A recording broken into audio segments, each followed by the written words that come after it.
दिनेश बोस।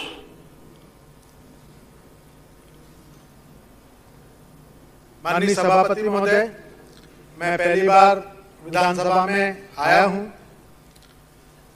मैं राज्यपाल जी का अभिभाषण भी सुना और पढ़ा भी। जब विधानसभा अध्यक्ष 2 दिन पहले कुछ स्कूली बच्चे यहां पर आकर बैठे थे तो उन्होंने बोला भारत का भविष्य यहां पर बैठा है और हम सबको उन्होंने बताया। तो मैं सबसे पहले इसी बात पे चर्चा करूंगा कि जब 15 अगस्त के दिन, 26 जनवरी के दिन मैं एक स्कूल के अंदर गया, प्रोग्राम खत्म हुआ, मैंने प्राचार्य के साथ वहां बैठकर बात करी तो उन्होंने मुझे बताया कि हमारे स्कूल में 12 शिक्षकों की जरूरत है, यहां पर केवल 6 शिक्षक हैं और उसमें से 4 अतिथि शिक्षक हैं। तो मैं पूछना चाहता हूं कि कैसा भारत का भविष्य बन रहा है। उन्होंने बताया कि इन 4 अतिथि शिक्षकों को 4 महीने से पैसा भी नहीं मिला है, और पैसा कितना, 6,000 और 7,000 रुपए। जबकि आपकी शिवराज सिंह जी की सरकार ने घोषणा करी थी कि इनको डबल पैसा दे दिया जाएगा। कुछ जगह दे दिया गया, लेकिन मेरी महत्वपूर्ण विधानसभा में उनको उतना पैसा भी नहीं मिला। ये आंकड़े भी गलत दिए गए। कुछ लोगों ने प्रश्न पूछे थे, मंत्री जी ने जवाब दिए, बोले हमारे यहां 1100 शिक्षक हैं, 600 अभी हैं, 600 की कमी है। लेकिन मेरा ऐसा मानना है कि वो आंकड़े भी गलत है। 600 शिक्षक हैं, उसमें भी 400 अतिथि शिक्षक हैं, केवल 200 शिक्षक हैं। कैसे भारत का भविष्य बनेगा? खुद अध्यक्ष जी बोल रहे थे कि भारत का भविष्य यहां बैठा है। तो मैं पूछना चाहता हूं कि इस अभिभाषण में यह कहीं योगदान नहीं है। मैंने खुद मेरी विधानसभा में देखा है, हमारे क्षेत्र के जो ग्रामीण क्षेत्र है, उन बच्चों ने बड़े सपने ही देखना छोड़ दिए।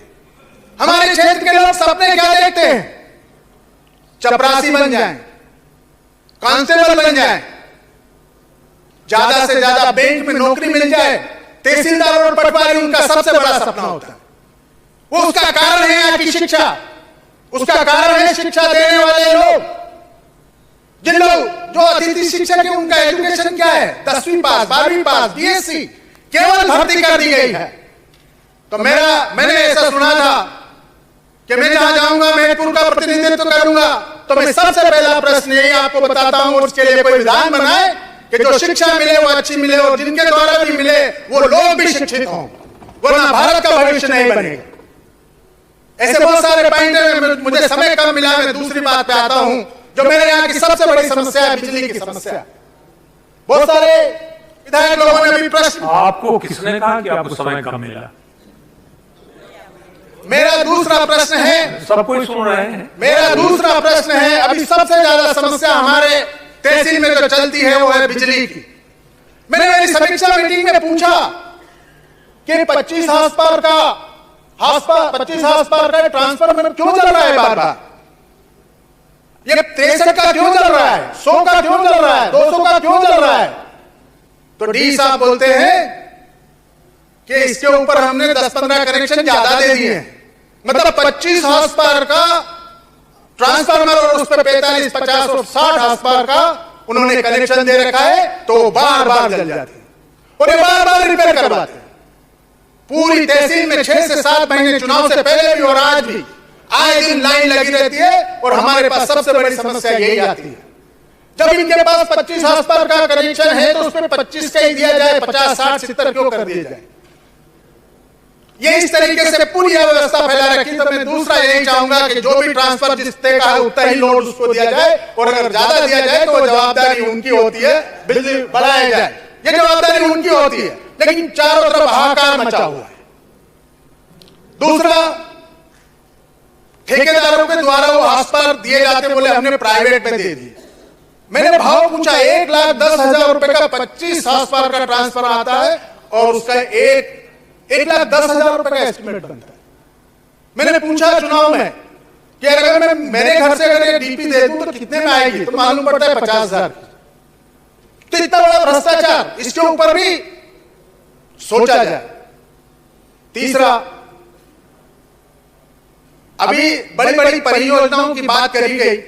मेरा ऐसा मानना है कि मालवा के अंदर 15 से 16 इंच बारिश में ही हम दोनों फसल ले सकते हैं, अगर स्टेट गवर्नमेंट भी इसमें कुछ करे। मैंने इसमें देखा है कि ये लिंक परियोजना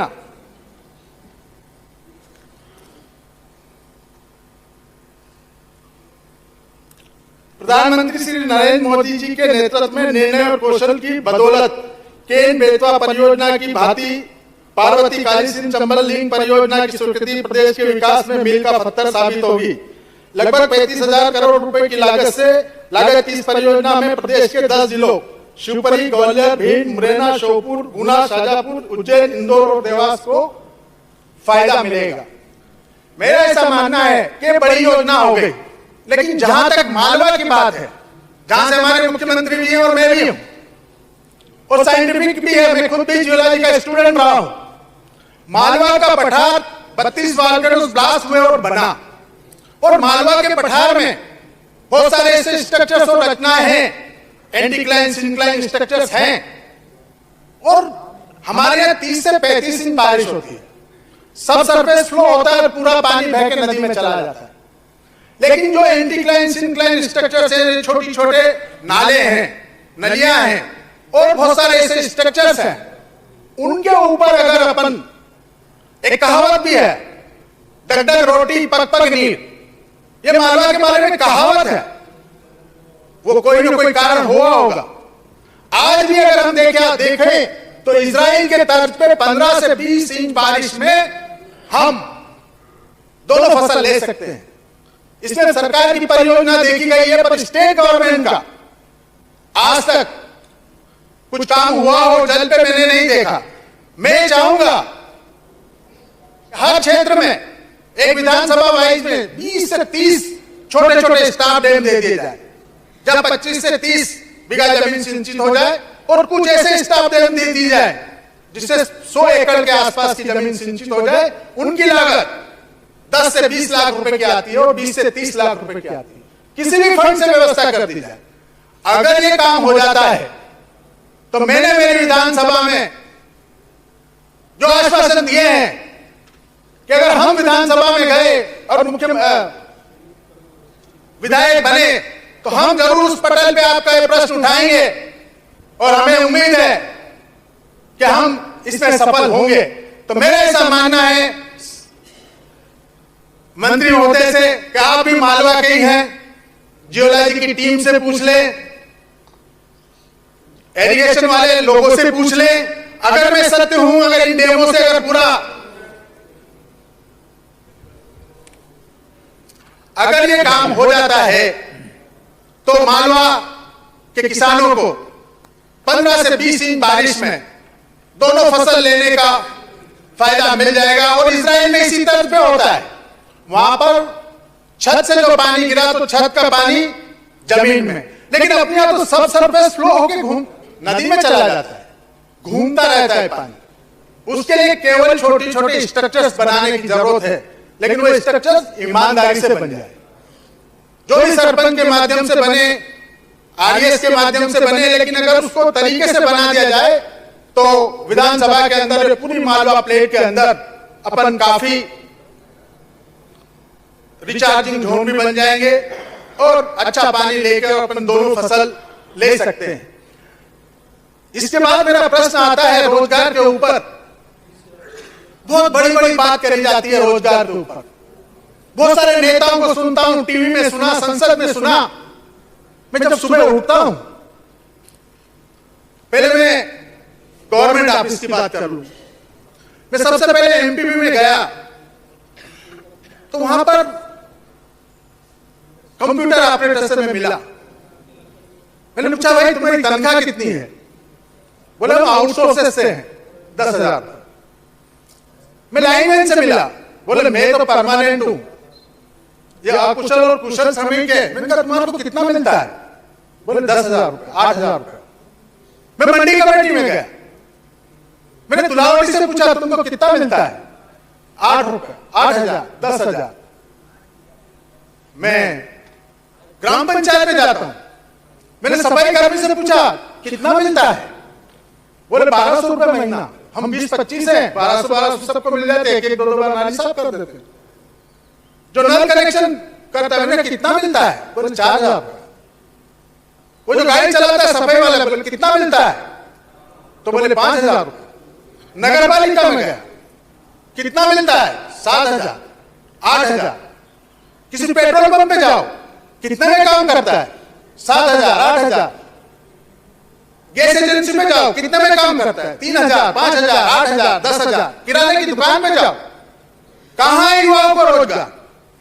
और जिनको रोजगार मिला कितने पैसे मिल रहे हैं? वो 2 टाइम की रोटी भी नहीं खा सकते अगर उनके माँ बाप सपोर्ट नहीं करे।